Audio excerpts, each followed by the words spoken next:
Let's do it. Hello there. My name is Cam Daddy D, and this is my boy, Ty Ohio. and we are Hellbent. We did a little Gotta workshop that one. Little barbershop. And we are welcomed by our very good friend here, Cal. What's poppin'? He, you might know him from playing with Power. You might have seen him at a local Clippers game. Cal, why don't you tell the good people who you are and what you're about? Hi, everyone at home. My name is Cal, former member of Playing with Power, former CEDH player, current popper occasional on MitGo when I get it to work. Now, I have a podcast these days. It's called The Herald's Horn. We talk about Magic the Gathering, pretty much anything that isn't CEDH, actually. That was kind of the point when I started making it. And that's about it. Heck yeah. Thanks for having me. Yeah, thanks for coming on, dude. You have Stitcher Supplier. You want to talk about that? Yeah, I'm making clothes these days. I've got this. I made this shirt. I got to make the second ever Ristic Study shirt, which was cool. I made this hat. I unexpectedly have sold like 300 of these things. I saw some in the wild at I know. Palooza. I was not expecting. I was like, haha, I'm gonna make a hat as a joke, and I think we're at 360 sales and counting, or something like that. Yeah, Congrats. yeah. That's So awesome. yeah. No, it's been fun. I was like, I'm not, a lot of creators have to like rely on Bonfire or whatever, because it's just how it works. It takes a lot of money to make even 20 of a thing, and then you put it out there in the world, and you have to hope people buy it or whatever. So I'm trying to help out with that. I'm What having happens fun when doing it. Ristic Study gets banned? Does it? No, he wouldn't care. I think if the card Ristic Study was banned in Commander, Sam would be like, finally. My time to shine. Finally, he would rename the channel Magic Man Sam. Would it just be we didn't pay the one or something? And Probably. yeah, that'd be sweet. All right. Well, you are a longtime CH player. Well, maybe. So I guess take us back into how you got into Magic and then CDH. Oh man, how I got into Magic? I started playing Magic around Return to Ravnica block. Yeah. So it's been. I keep thinking of that as a decade ago, but a decade ago, like Dragons of Tarkir was the newest standard set. Yes. So, no, holy moly, a decade A ago, decade ago was like BFZ, or Oath. Dominaria United. Yeah. Yeah, that. No, that was What in year did 2019. Return to Ravnica? Dominaria 2019, 2018 Dominaria. There we go. Yes. That was almost. No, I don't know. I don't know how time works. Regardless. Yeah. I started playing Magic a long time ago. Okay.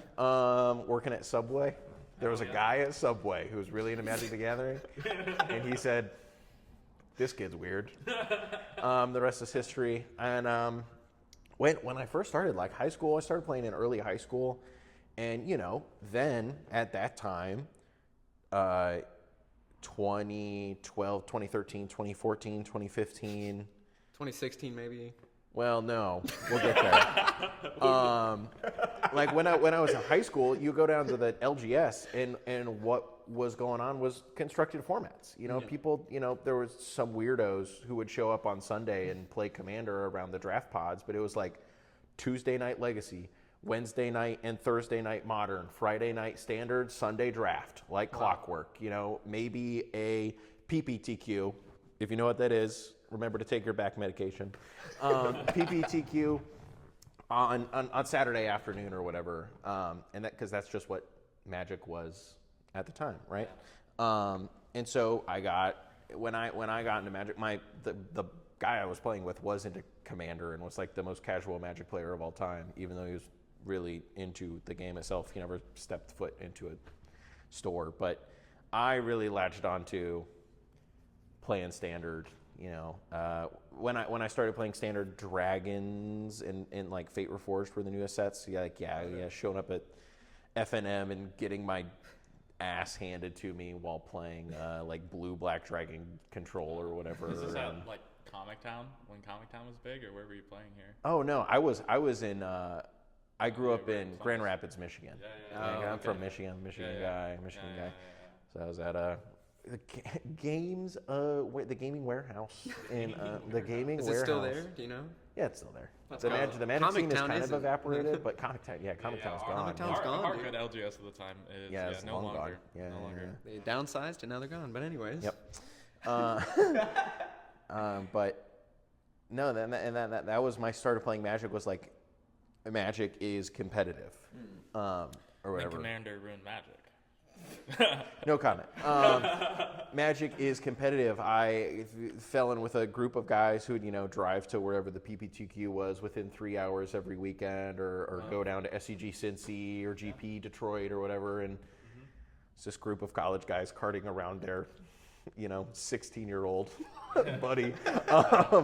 But we had fun, and then I went off to college, and I went to college in the middle of nowhere, around Dayton. That's how I ended up in Ohio. But cool. There was some Magic scene, but a competitive Magic scene around there. Epic Loot Comics and Games, pretty big store in the Dayton area, but I didn't have a car my first 2 years being in college, so I was kind of just stuck. And eventually I started running into other people on campus who played, but they all played Commander. And at that point I had Commander decks. I had picked up a precon or two, and because they were making precons by that point in time, and started playing Commander. It didn't fix the itch. I like beating people at games of Magic the Gathering, or at least I did before I became old and washed. And so it kind of just naturally became like an arms race thing, especially once I found a shop close nearby. I just started. I think this is the classic boomer CEDH tale of I played Commander, but I wanted to do more powerful things, and I cared about winning the game, and so I kept playing more and more and more powerful stuff. Eventually you stumble upon, Mind Over Matter CEDH on YouTube, and eventually the really early days of playing with Power, who unbeknownst to me all lived like within a 20-minute drive of me, and Spike Feeders early on. Spike Feeders stumble onto, before even the YouTube stuff, stumble onto the subreddit r/competitive EDH, was a really big community spot, before Discord was really much of a thing. We're talking like 2015, 2016.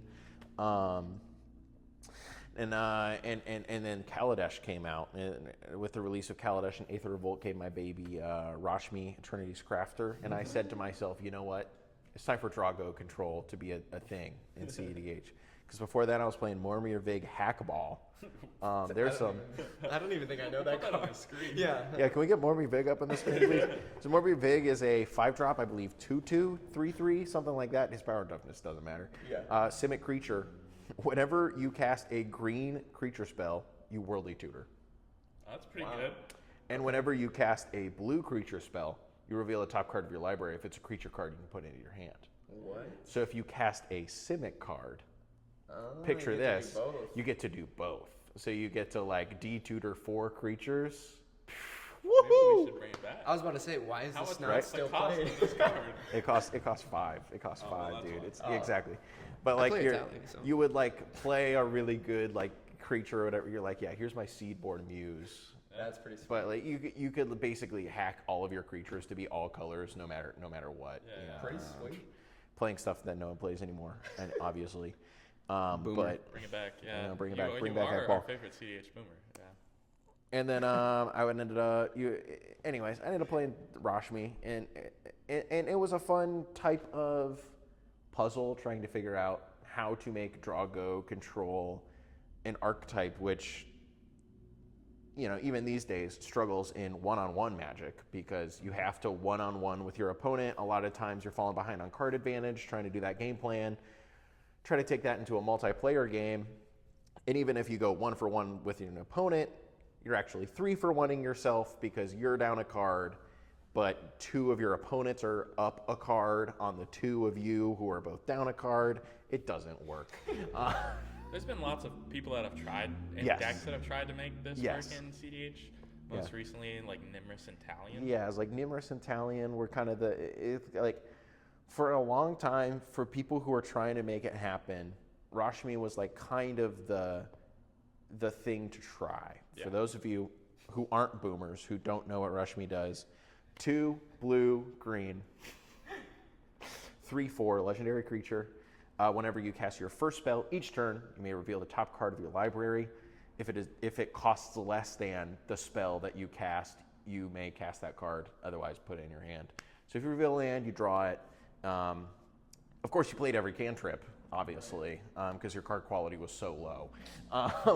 So if you cast a cantrip for free off your Seedborn Muse or whatever, blah blah blah blah blah. The entire plan was like you cast one spell a turn, and then it replaces itself in your hand. That was very much the thing. Like, someone you cast the spell, I cast. I don't know. It probably would have been like a counter spell, blue counter spell, or negate, spell pierce, whatever.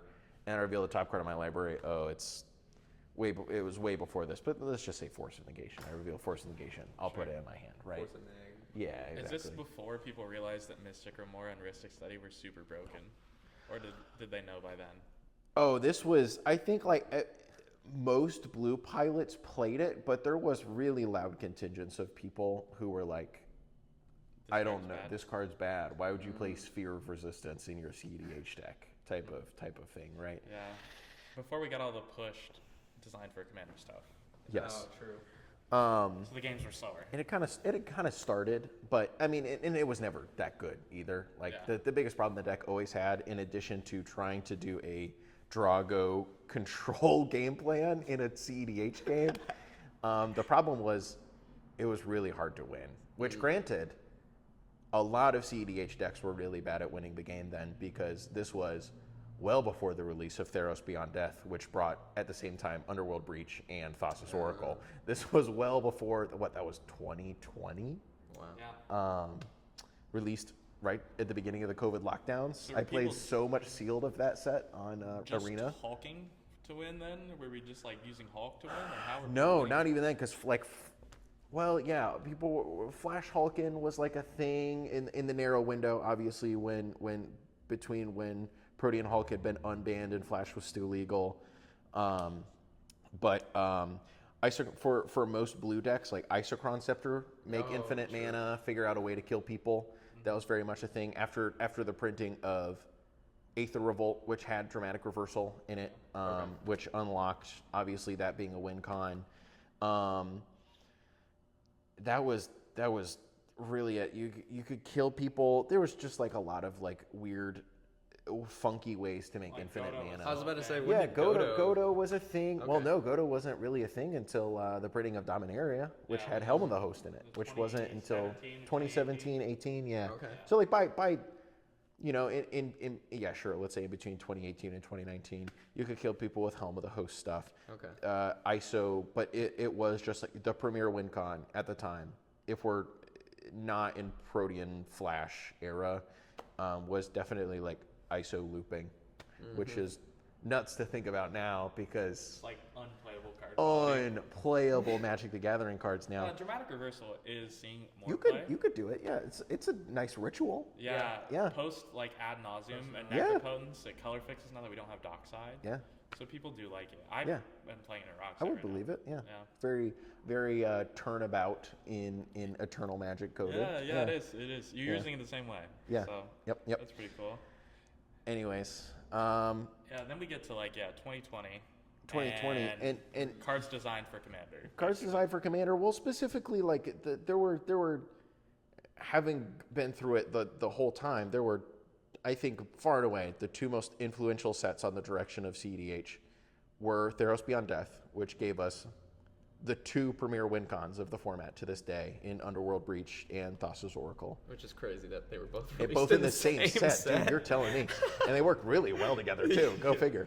And then Commander Legends obviously had a massive impact. Even now, I mean, there's a lot of stuff that are less played now than there was. Especially since Jewel Lotus is banned. Yeah, Jewel Lotus is banned, but partners all the single color partners. Yeah. All the single color partners. Roguerack, sure, probably the most. Roguerack just as will. Yeah. Sometimes is Savine Wreck, I guess, if people still play a lot of Savine Wreck. I don't know, I wouldn't, but For Breach, yeah. Yeah. Breach piles, but Malcolm, all the other one color. yeah, all the other one color legends, whatever people are pairing with Thrasios these days that isn't Timna, but It changes us by the week. Flavor of the month. Yes, exactly. Flavor of the month, Thracios decks. But no, back then you were in this Rush Me deck because there wasn't anything else to do. You won the game by you make infinite mana with your Isochron Scepter Loops. You cast, you draw your whole library in some way. Usually, it used to be Enter the Infinite. Eventually, it became an X spell, which you could also, just cast normally. No bad cards. Yeah, NBC NBC Rush Me. Yeah.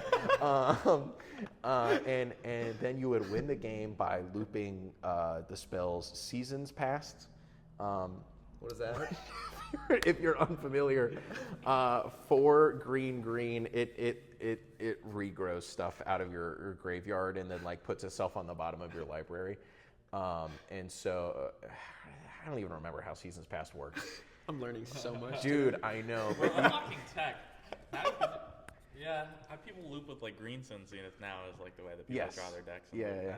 But it's it was a card called Seasons Past, which you could, in a no bad cards philosophy, you could cast Seasons Past to get back cards that you cared about out of your graveyard in the course of normal play. But and then you would, oh man, I don't even remember the name of the spell anymore. 1 in a blue instant, exile a creature, manifest. I don't even remember what it's called anymore. Not even manifest dread, just manifest. Yeah, manifest. So it's 1 in a blue instant, exile target creature, its controller manifest the top card of their library. It's from Fate Reforged. I couldn't tell you the name of the spell now. Yeah, you'll find it. Put it up on screen. Put it up on screen. Right here, 1 in a blue. So you would put that on top of your library, over and over and over again. Draw it, cast it, target their thing, manifest away their entire library. They don't have a creature, beast within one of their permanents. Who cares? They have a creature now for you to manifest. Dude, yeah, Crazy beast tech. within. Oh yeah, beast within. Green, gotta play beast within, man. It blows up Ristic Study. Come We're such on. zoomers. We're like, beast within? That's crazy. You put a beast within on the stack. I can see. Anyways, Dude, that's insane. Rush Me era ended when I went to the fabled tournament Marchesa 2022. Hell yeah. And I've been talking to some guy online that some people may know. He goes by the name of Zane. He had been tearing up the Playing with Power online leagues with this little brew called Teamer Pirates. Malcolm Tana. He had convinced me he had convinced me to come out to the tournament and to play Teamer Pirates there because I thought it was slick. Yeah. It was. Malcolm Tana killed people with Glinthorn Buccaneer. Glinthorn Malcolm is so sexy. It So is. sexy. It's so hot. Hey, there's a Commander Legends card for you right there, Malcolm. Yeah. Broken by a random M19 rare, M20 rare.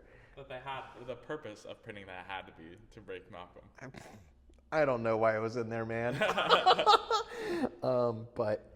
That's the entire history. The rest is history from there. I wasn't playing with Power by that time already, I guess, but Yeah, and that's so as even that is ancient history at this point. Yeah. You played Marchesa 2022, Boomer. If you know that tournament existed, Boomer. The first tournament on my top deck profile is Mox Masters Invitational 2022. Yeah. I don't Wait, 2023? Or 2024? 2023, yeah, 2023 Yeah. is the first. Invitational 2023. Yeah, I don't think I entered a tournament until 2023 or 4, and I was dog water. Not very bad. Yeah. Terrible. Yeah, Marchesa 2022 was in March 2022. I top 16'd. How about that? yeah. How about that? Top 16'd. And then promptly, I lost the most miserable game of CDH I've ever played. It was the most heartbreaking thing I've ever played to another Boomer CDH player, Mono White Charles, playing Mono White Heliod.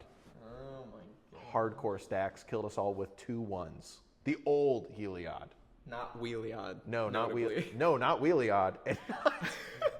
Oh no, that's the new Heliod. Not That's the Wheeliod. Zoomer Not Wheeliod. Not the Heliod that has an infinite combo with Walking Ballista, Yeah. but the OG. original Heliod that gives your guys keywords and can pump out 2 1s. Imagine. And then on his way home from Marchesa 2022, he wrote the now infamous 42 tweet thread about why he didn't play Soul Ring in that deck. I don't know about this. Oh my gosh! Every time I talk to you, I learn more and more about the lore of CDH. That's why somebody needs to be writing this down, because it's all oral history. Yeah, it is. Yeah, I've never How heard do of I- how this do I write- infamous how do I- tweet. Oh my gosh, thread. you'll have- You need to write like the history of CDH. That is something. Like that an is anthology. That is something I've dabbled with a lot over time because, like, I am someone who's been a very active participant in most of it up until like the last calendar year, and then I know all of the people who were involved with it before me and after me too. Yeah. Just like if I need to know what's happening last year, just talk to this guy. Yeah. He knows it all. Unfortunately.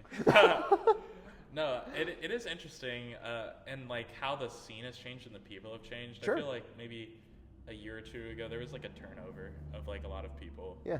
And not just like players, but like a lot of the tournament grinders are different people now. A lot of the definitely. content creators are Yep. different people now. It's like there's like a second or third like whole generation. Oh of, man, like, we're on like the 5th or 6th generation. yeah, man. It's it is insane. interesting, like the turnover. So I feel like a lot of like the stuff that you guys like think about is like iconic of the time or like iconic of the scene is just like completely lost. to Yeah, us. it's completely gone. Yeah. I was Absolutely watching gone. Jimmy and Josh, bro. Like, Jimmy and Josh. what? You don't know? They're the hosts of the Command Zone podcast. Command Night? Commander Ruined Magic. I watch that shit. I watch Andrew Mangucci. No, so That was who I watched. I didn't know anything about competitive. Well, and so when EDH. me and Cam met, Yeah. he played Casual Commander. Sure. And I don't Hated like Casual- Magic the yeah, Gathering, I yeah. hate Casual Commander. Yeah. And so like it was like the arms race thing, and I was like, I need to figure out how to get these guys into CDH. Sure. And so like playing with Power definitely played like a large Yeah. role in doing that. For and sure. like the first real CEH deck I built was Teamer Pirates, which is so sick. Yeah, full circle moment. But yeah, like playing with Power was very important, I think, in like facilitating like CDH becoming more mainstream, which is you played a part in the birth of CDH, at least to what it is now. which is kind of wild. I had such a funny path to becoming involved in the channel. Like Mike was like a friend of a friend. Mike Saad was like a friend of a friend, and they had grown to a point where they wanted to take like some of their marketing and their social media presence and that kind of stuff more seriously. And Mike was like, I know a guy. This is the sad robot alter. Yeah, Sad Robot Alpha. Yeah, Mike Saad. Yeah. Old, let's see, winner of Punt City 2, I think is his main tournament accolade. He was a real grinder when Winota was up and popping. He was the Winota daddy for a long time. At one point I owned like half of that Winota deck. Yeah. I bought like all of the artist proofs out of it from him. Yeah. Sick. Yeah. But just ended up, like, oh yeah, this guy lives in Dayton and he knows his way around social media and he plays CDH, so we could probably, why don't we try it out? And the rest was history. Wow, that's crazy, dude. Yeah, it's just a lot of fun. And that was always, having talked to Ryan a lot, I'm sure there's plenty of episodes of the Playing with Power podcast from like episode 5 through 65, which I forget that Ryan and I made like 60-something episodes of that podcast together. That was always the point. That was why Playing with Power started in the first place. CDH used to have a really bad, I think it still has some bad reputation, undeserved, maybe deserves in some fashions from the casual scene. Definitely from the casual scene. Definitely from the casual scene, but it used to be horrific. It was bad. Yeah. It was bad. Yeah.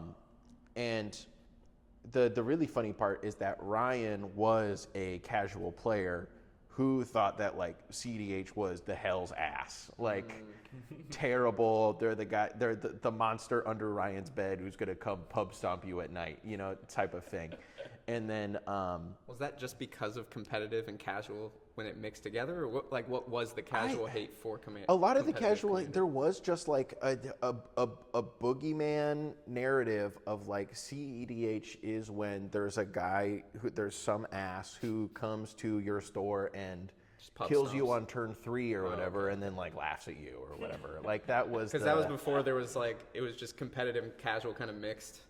Not maybe? even well. They weren't even like mixed that much. Like a lot of the CDH, like, as the scene began to develop, which is like I would say around the time that before Playing with Power started to there was just a very bad vibe around the concept of trying to take this casual format and make it competitive. Fair. Which I think like some people were kind of opposed to from an ideological bent or whatever. Like, It's a casual this format. is not what it's supposed to be. Okay. The entire design of the format was to try to make it as casual as possible. We're playing a 100-card singleton with a bunch of rules that don't make sense. Multiplayer, right? But there's just like a lot of weird hate out there for the format, and Ryan was like one of the haters. But someone in their like consistent Wednesday night Commander play group they had or whatever was like, let's just try it one night. Let's see how it goes. And Ryan was like, oh, okay, I'll show these guys. They think they're going to have fun. I'll bring the most degenerate stuff I can, blah, blah, blah, blah, blah. And then their group had the most fun playing Commander that they ever had. Yeah, as one does. Yes. When they play CDH for the first time. Yeah, it was just like, and like he saw the light, or whatever you want to say it, however he would put it. And then he wanted to try to expose what CDH actually was and what CDH actually could be to the very large casual audience of The negative Commander players out there. Nancy's. The negative Nancy's, or even just the people who didn't really understand what it was and were apathetic to it and might like it, or that was the point. Just like show CDH what CDH actually was and what it could be to people. But caveat, and I think Playing with Power's content to this day, and most non-tournament focused CDH channels at this point, I think where the content kind of is that even back then, CDH always kind of was a weird moniker because we weren't playing in tournaments really until at least like in any larger form until it did start kind of with Monarch events, trying to put together some stuff like the Marchesa events, and then Top Deck, whatever they were originally called, I don't even remember.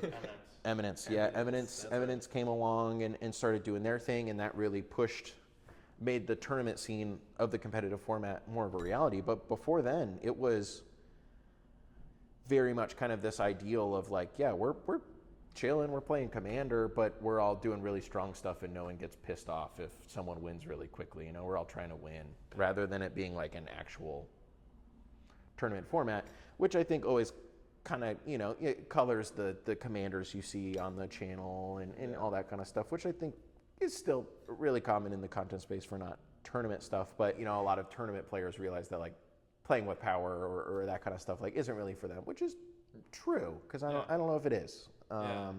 They made a tweet. They tweet, and some of the As stuff one does. is funny. Yeah, as one does. And they tweeted that, like, is ad nauseum still seeing play Oh, in sure. CDH? Yeah. And I had replied and said, are we playing the same format? And then I had another friend commented and was like, they're not playing, like, tournament CDH. Yeah. And when people started talking about the difference between CDH and, like, TEDH, originally I was like, bro, that's so cringe, please stop. But it is different. It's No, so I do think it's a real thing. It's so different. Yeah. Like, I'm not showing up to casual CDH night and playing, like, Blue Farm and just jamming. Yeah. Nas is, like, down your throat, and content creators aren't doing that either because, like, it's not fun to watch. Yeah. And they're, And like, this is for entertainment, and they're playing, like, the most fun CDH decks. They're not playing the best CDH decks. And I think just, like, I came to terms with that, and now I'm, like, happy. You're like, wait a second, I've seen the light. Yeah, we're doing different things. Like, I'm trying to win money, and they're trying to, like, entertain people. Yeah, exactly. CDH, really changed when the tournament scene came around. And, right, like, you get into Eminence, Top Deck, and now it's a whole different beast. It's all tournament focused, it feels like. Oh, it's outside of the people, like, doing, like, casual content. Yeah, it is interesting because, like, even when you look now to what Wizards of the Coast defines as CDH, now that Wizards of the Coast has a definition for what CDH is, bracket 5. Meta driven, right? Yeah, meta driven. It's you could almost say a lot of what casual CDH would be or whatever could almost fit the casual CDH. Holy moly! I know. I mean, it feels like Exactly. when you're playing at a table with friends, casual CDH. yeah. Like, A lot of that could like maybe almost fit into bracket 4 or whatever. I mean, but it does, right? Because the only difference is meta driven or whatever. yeah, but the tournament scene, affects almost every CEDH pilot, I would imagine. It used to be if you wanted to get a deck list, you would brew something up yourself, or maybe look at the ye old deck list database. But now, I mean, like even the people I know who like enjoy the play style but don't go to tournaments, they get a lot of their ideas for their own card selections or wholesale lists off of EDH Top 16, which is all from the tournament scene. So, but no, it is crazy. I think that the thing that's changed the most is that the deck lists just have gotten way better. Even back when like people were taking it, as seriously as you would take, trying to make a good modern deck go into Wednesday Night Modern or whatever, or whatnot. A lot of lessons were learned and a lot of things were figured out once people started thinking about it more seriously. When you're playing for money, not having a giggle about how many times so and so is lost in a row while you're 4 beers in or whatever, right? But I think that's been, besides some of the tenor change that kind of comes around all that kind of stuff too, and it kind of becoming the default for the scene. The decks are all so much better, man. You should go back and look at like some of the decks that existed at some of the earlier tournaments. If you can find that information, it's nuts. Even between like right now and the end of 2025 and like 2022 Sure. or 2023, like tournament scenes live, like we're having real events. Yeah. Like knowing what I know now, or like most players knowing what they know now, could go back in time and pilot Roxai and win every single game. Correct. Yeah. Because like all the cards were there. All the cards were there. We just like the format wasn't solved yet. Yeah. You could play Blue Farm and win every single game that you played forever. People would be like, "What is this guy on?" Yeah. But yeah, the format feels like way more solved now. Well, it also feels like people emotionally are way more driven, like you're saying, playing for money. Whereas when we were playing tournaments back then, I was giggling about, oh my god, I gotta win. Like I got in through Najila beats. Nowadays, it's like, I can't believe I lost that game. I messed up like my breach line, and now I'm not gonna top 16. Like people are way more I like. also feel like that's probably involved, our too. perspective though too, because now we're like winning tournaments or like being ranked or making. Well, just like if somebody gets stopped and they're like, "Are you?" Like it's a little different versus. I don't know. Yeah. A couple years ago, it feels like, I don't know. It's more serious now. Yeah. It's real. It's a real Magic format. Right. Or at least I would like to think so. Yeah. But yeah, that's CDH. Do you have any more thoughts on CDH and where it is right now, or? No, that's the secret. I barely know anything about where CEDH is right now. Yeah. I wish I knew more. Your last time playing CDH. Yeah. What was the last tournament you entered? Last tournament, the Warp Game Invitational last year. No. Before. I think I had a pretty high finish at that. I don't even remember. I know that you played Najila. Yeah. Najila. And you were playing Devilish Valet. Correct. Was your last? Did you play? And that is the one time I have ever beat one Andy Beach was in that event, and I killed him on turn 2 with Devilish Valet. Shout and out he was Andy so Beach. mad at me, and I said, "I've never beaten you before. I'm killing you." It's just not even like I know all the players at this table, and I know you are the highest % chance to kill me, and my Devilish Valet can kill someone, so it's gonna kill you. And he was like, "Okay." And then I lost that game. That was What was it? Obnixilis? I know you played it. No, I was playing Najila. In the last time I played with. Oh, you, the last time I played, yeah, I was almost certainly playing Obnix. The Obnix. last I time think we the last played. time you played CDH in general was probably Illumra at Steel Oh City. yeah, when we were just messing around, the last CDH games that I have played, I played 3 games of Proxy Lumra at Steel at City. Steel City on Thursday night, and it felt like the most unplayable Magic pile of cards I have ever played in my life. That's why I've won 3 every time I played that deck. It's single-handedly. It's so sick, and I also don't get how anyone wins a game with it.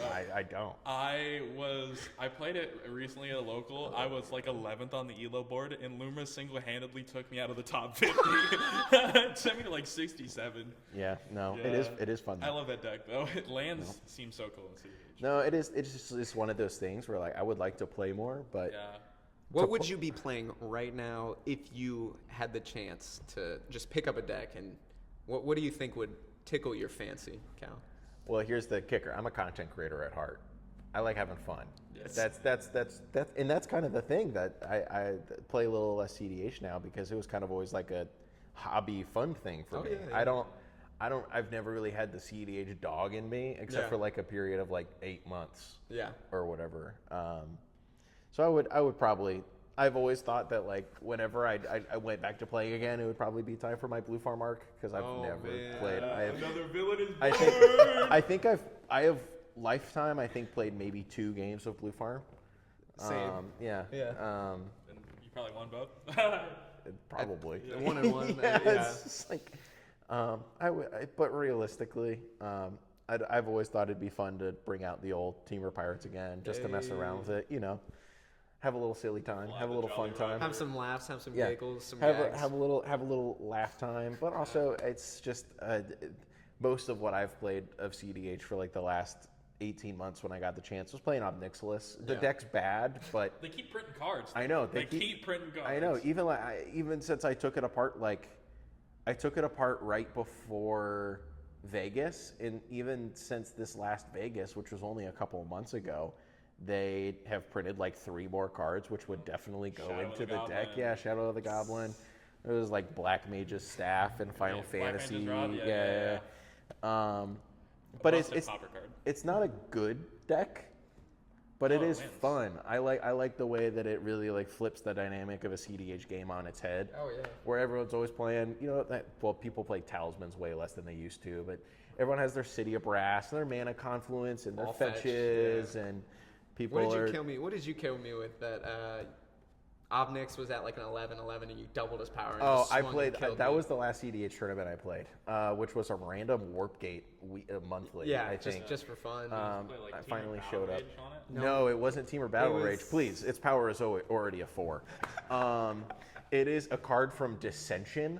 I don't remember what it's called. It's a red instant target creature. I think it's like +1/+0, and it target multicolor creature Jesus. It was something silly. gets +1/+0 and like deals double damage Yeah. until the end of the turn. Draw a card.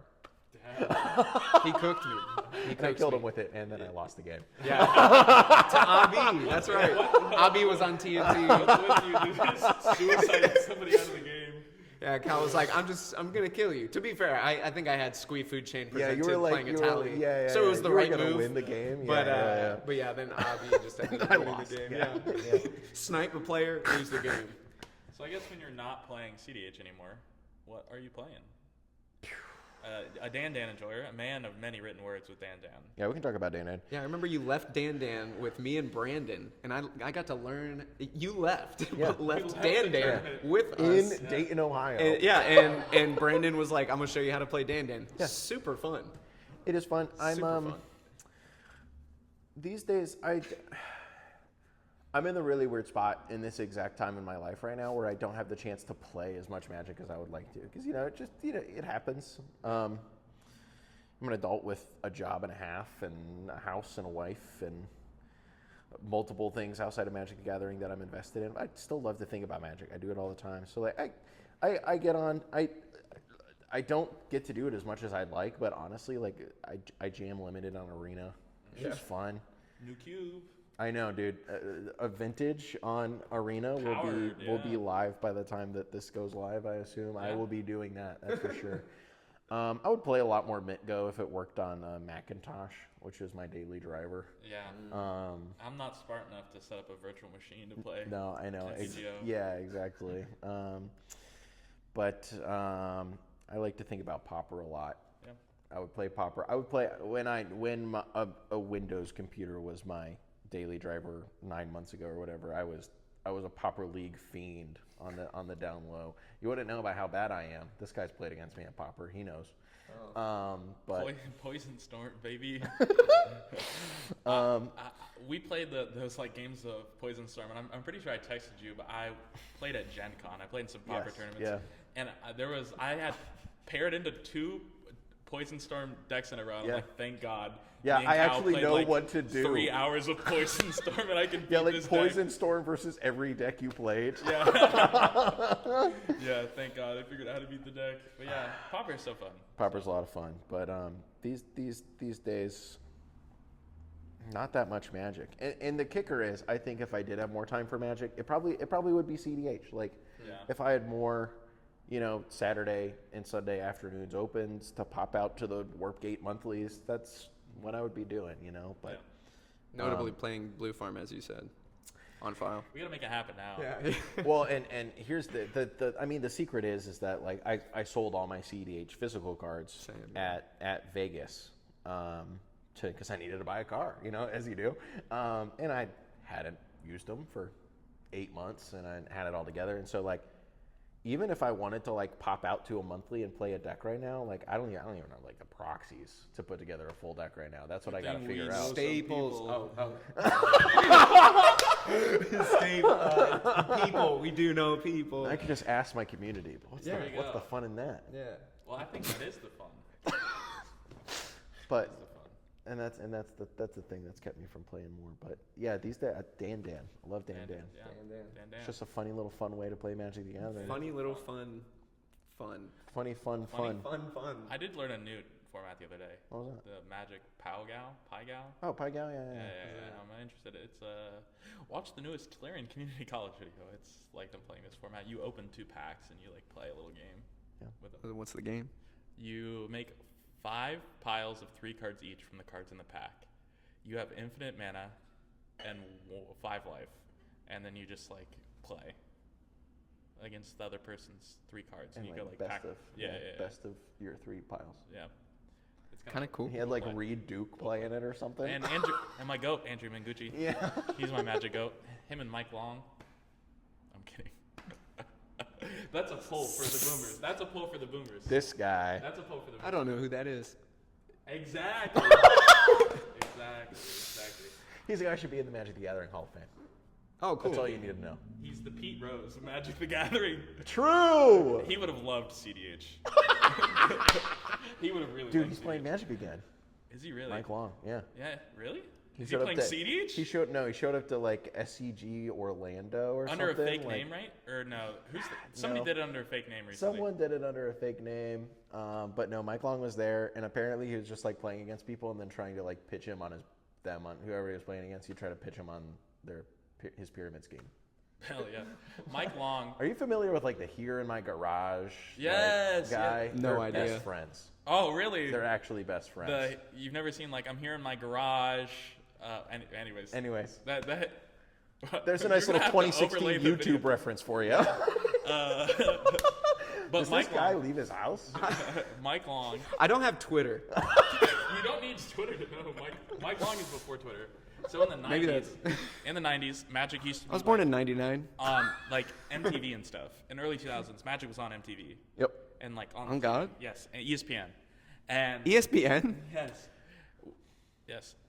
And they were usually here in Columbus, like Yeah. the Pro What Tour the and hell? World Championship happened multiple time in Columbus. Yeah, on ESPN. This is the peak Magic, and then Commander ruined it. But Mike Long was like the face of Magic. He was the villain. He would be wearing like sunglasses and he was jewelry and a have known cheater. really Working the edges of the rules. yeah, women surrounding him while he's playing. He's like just like the heel of Magic, and like he would have crazy antics during the game. Like in CC card, there's no like people don't really talk. There's no like politicking. Yep. But he would like mind slaver his opponents in the game. He would stand on his chair. He would do crazy stuff. What? Yeah, and like he was the guy you wanted to lose, but he would always win. And Because so he was cheating. it turns out it was because he was cheating. We didn't know that at the time.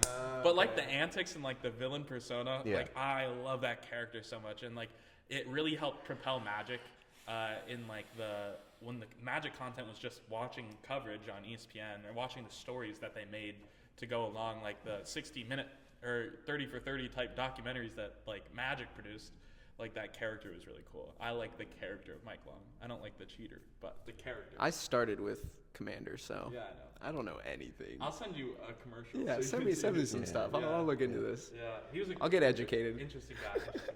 Well, I think now we have a couple phone calls to round out the episode here. Phone call time. So we'll get Cal and us to live react. I wasn't prepared for this. Nothing could have prepared you for this. Okay. Here's our first call. Hey, what's up, guys? It's Andrew Taylor. I'm going to talk about, let's just say, heuristic study goes.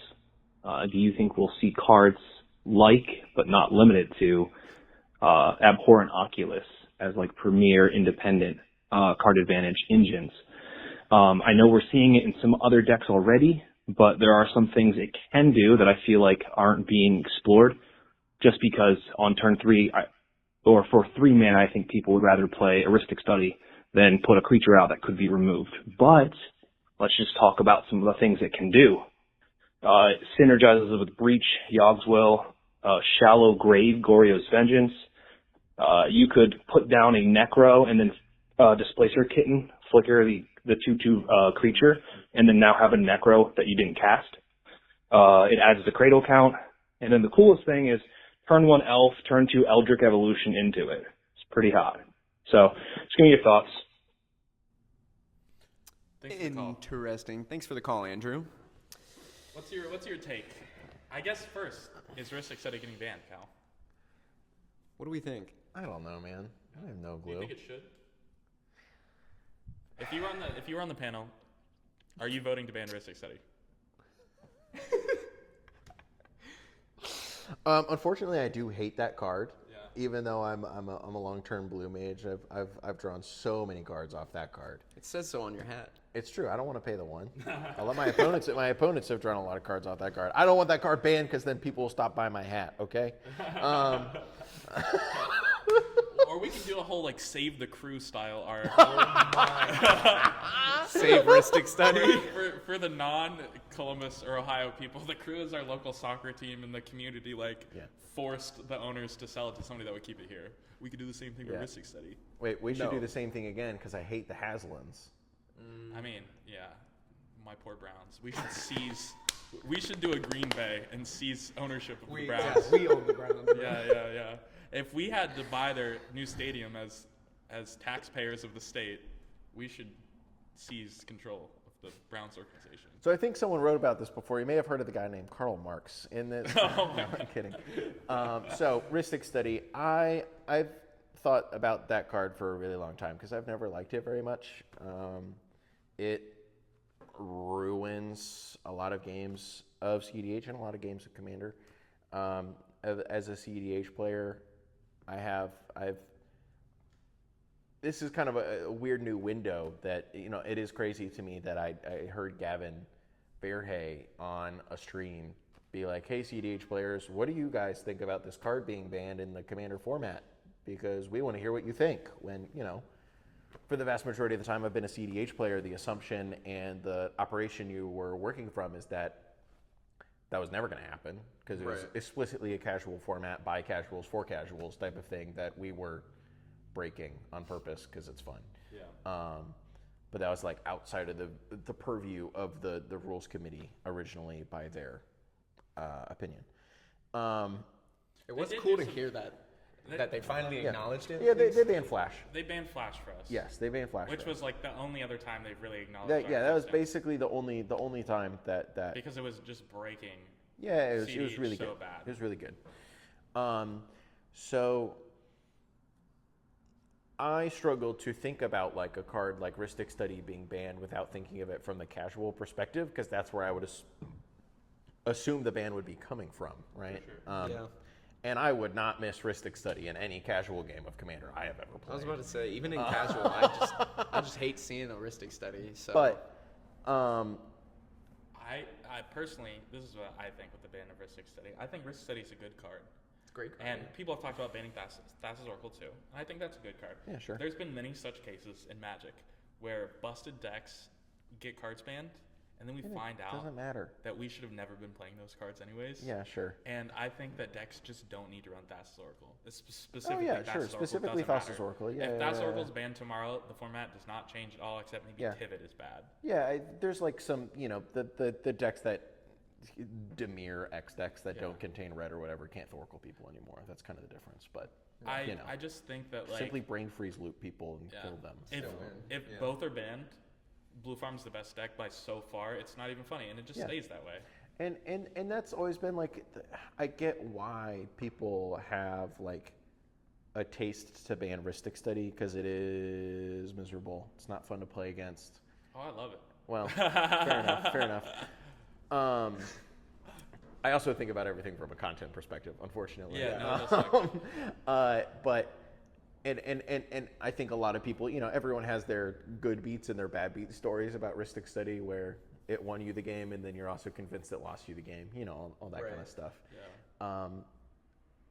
I've always had a weird side opinion of it where I think it represents a sneaky like safety valve of the format where I think with how powerful the format is and how variant a lot of like specifically opening hands and stuff can be, since we are still playing 100 card singleton, I think there are probably a lot of what could be, if you just like looked at the opening hands of a CDH game, what could be a practically like 3-turn non-game or whatever are turned into real games because someone develops a Ristic Study and then draws interaction for whoever was going to push or whatever, which we all know that you should push through a Ristic Study anyways, but it could happen. Always. Goated.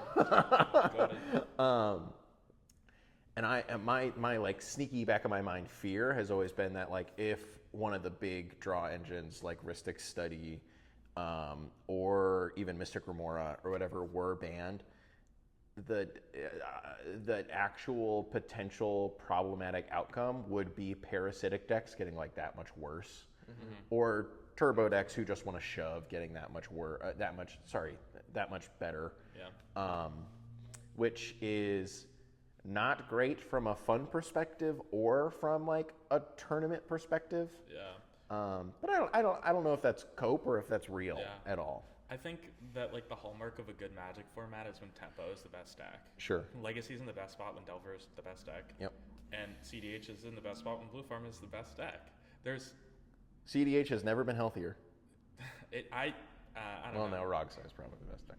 No. That's Blue Farm. Okay. I think it is Blue Farm, but And then Kinnan is fair. crazy. Kinnan And they're is getting crazy. the cabbage, Yeah. which does strange things. Yes, true. yeah, maybe I don't know. I think Ristic, like you said, you just push anyways. Itali, I'll feed a Ristic who Study cares? 17 cards Yeah. and fizzle, and then I just definitely give the game away. Yeah. It's the same thing probably with Ral or Rogsai. You just push you anyways. People don't run that much free interaction. It's still a variance deck. If you feed them 20 cards, Yeah. Maybe they draw one force of will. Yeah. Yeah. The fear is that they get like a tutor, and then they can tutor off the draw, right? And just win on top. Yeah, I don't know. Yeah, but I think it is healthy to think about like if Risk Study gets banned, what are we going to replace it with? Yeah. And that is a good and healthy like deck building choice. Like what would I run instead? I don't know if that answer is specifically a Pornoculus. That's a 3-mana creature that requires you to exile 6 things from your graveyard to cast, which is pretty hard to do. I'd rather just be playing my Underworld Breach if I had 6 things in my graveyard. But Unless you Eldritch Evolution into it. true, or you could Eldritch Evolution into Glintwood Buccaneer and win the game. It's not like it's an enter the battlefield ability where when it enters you have to exile 6 things or exile it or whatever. You can reanimate it, you can cheat it into play in other ways, but that's a lot of hoops to jump through. For a 5-mana, 3 mana. 3 mana 5/5. 3 mana 5/5 that like makes dudes. If I'm in green, that's the decks that I probably want this in, and I can't green suns for it. I think it's good in the decks it's good in, but I don't think like Blue Farm's rolling up with a Pornoculus tomorrow if Ristic Study's banned today. So Agreed. Yeah. I do think it was very interesting to hear this caller. A lot of the cards that they were naming are cards that are like in modern and legacy decks. I think that is something that's always intrigued me, which I think a lot of especially modern age CEDH players are like casuals turned commander turned CDH players. There's even the tournament players. I feel like there's not a lot of people from my ilk or Ty's ilk where the attraction to CEDH was because we wanted to apply all of our heuristics and things we liked about traditional competitive Magic to Commander. What's Elk? Ilk, ILK. What does that mean? People like us. I don't know how to define it. I don't. What? like kin? Yeah, our kid. Like friend? Yeah. Ilk? I don't know. Like It's just a word that I use. I don't know never how to heard that define word. ilk. Let's throw it up here. Ilk. Like you're editing this podcast at all? In the arms of the angel. I am now, actually. Hell yeah. on the last one we put up pictures. We're getting better. Yeah. Sick. We'll get there. We'll get there. no, it's Ilk. fine. Anyways. Define ilk, please. Ag rock. But I have always been intrigued by someone who's not me,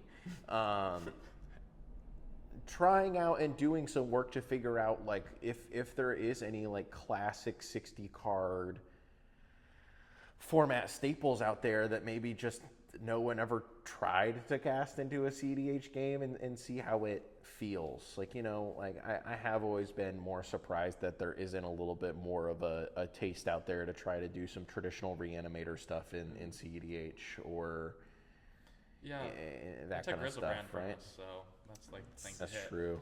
I think there's people that are trying with like Lumra and the land stuff, like trying to do Amulet Titan in CDH, and then people are trying standstill and stuff for like more tap out control, like play to the board control. So it's interesting that people. I just think that Timna Thrasios could probably try to entomb an Atraxa from time to time and see what happens. If you look at it, if you look at CDH from the perspective of just somebody that's played a lot of Legacy, like Timna Thrasios should just be the best deck, and it's not. It's not. Yeah. But it just should be. It's in the right colors to do the busted shit. Exactly. Yeah. Which is interesting. You were doing the little Consecrated Sphinx Entomb Reanimate shenanigans for Wrong Side a little Wrong bit. Side, yeah. I had a Kenrith deck for a while. I was really enamored with Sneak and Show. Yeah. And I wanted to do Sneak and Show in CEDH. So the idea is that you can like put your Atali into play, and then you get to run a deck that like has your Displacer kit. And also everyone else is just like, oh man, I guess I'll put this Smothering Tide into play. Yeah, Smothering Tide. Well, yeah, it could be that, or it could be something bad. I don't know. Thassa's Oracle. Yeah, I'll put the Thassa's Oracle to play and then cast. Oh, damn. And that's like the idea of like doing Sneak and Show into 3 other players is that like you lose It's the intimidating. It's not 1 for 1. It's not 1 for 1. It's 3 for 1. Yeah. So you better be playing some really busted shit. Yeah. That's interesting. Yeah, but I think people are trying, and as much as we like to say like the format is solved, I think they're still, and the card pool is so huge. And even if you looked at like a I don't know if the right word would be like a dead stock format, like pre-modern. Sure. But for people that don't know, pre-modern is a format that is modern, or it's cards from 4th edition until Scourge, which is the end of the end of the old frame. Then the modern frame happened for cards. So there are no new cards ever added to the card pool. Like the card pool is what it is, and it will never change. And the format changes. Oh, really? Yeah. Like the meta changes, even though like all of these cards have existed since like 2003. But the format changes, and CDH does too. And I think it's feel just like Japan's meta. A lot of times we look at like Semi-Gruul made like a little bit of a or Semi-Blue, Semi-Gruul. Shout out to the Itali Discord. People were trying that in there. Anyways, but Semi-Gruul. Yeah. Anywho, but Semi-Blue. How Japan's meta was kind of like leaning in that direction. People kind of drew from it, and then I don't know that I've seen it do as much, but Higher plays that. Okay. Hire's the one that like really was Semi-Blue? putting on for it. Semi-Blue, Sure. Yeah, so playing Apex Devastator and Thrasios decks and just trying to cascade into the busted shit. And like, it's worth like experimenting. And sometimes those decks suck, but like the thought process is good. Yeah. Yep. We should all be playing Weathered Wayfarer, is what I've learned from looking at. Is that the is what I've mono learned white? from looking at That's what I've learned from looking at Japanese results. They all play Weathered Wayfarer. Really? To this day. Yeah. Just to search up your cradle or what? Whatever. Beats me. Algae? I don't know what they're doing over there. They're hitting their land drops, which is something you should be concerned more about. Probably. Well, sweet. Play 38 lands, and I'm kidding. He came on our channel to propagate that. Well, Cal, before we get out of here, any parting words you want to say to anybody out there?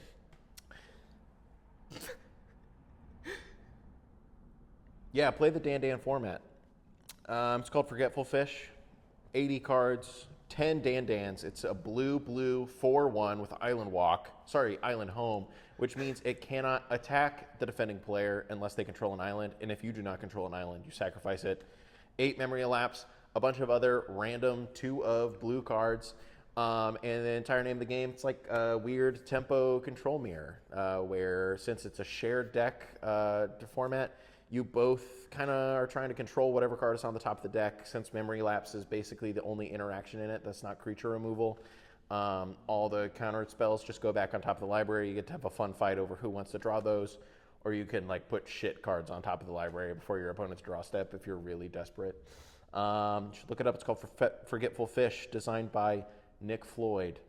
I love it dearly. If you want to know pretty much anything you would want to know about the format, you can look at original design documents by Nick Floyd. They'll come up if you Google them, or you can Google The Ultimate Guide to Dan Dan. My, I believe, 15,000 word article on the topic that was published by TCG Player about a year and a half ago.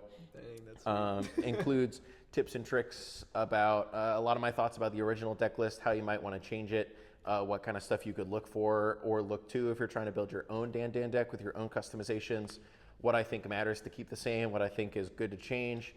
And there's even a shit Azorius Dan Dan deck list in there if you want to look at it. So if you play Dan Dan, check out my brand Stitcher Supply at stitchersupply.com. Check me out on Twitter at MTGCal. Check me out on Blue Sky at caljones.com. Check me out at caljones.com, where you can learn everything about me, including my life as a real-life professional marketer. I just made Timothy Toronto $100,000 for his latest Kickstarter. I could help you out too. Thank you. And thank you guys for having me. That seemed rehearsed. That was so good and fluent. He's been practicing He this. was in the mirror this morning. He was like, Right before he came on, okay, this is I'm how. Cal Jones. I'm Dan Dan Dan Dan Dan Dan. Sweet. Well, thanks for being on, Cal. I appreciate it a lot. Hey, I like you guys. Thanks Hey, for we having like me. you back. Thanks for having me. Let's make a dramatic exit.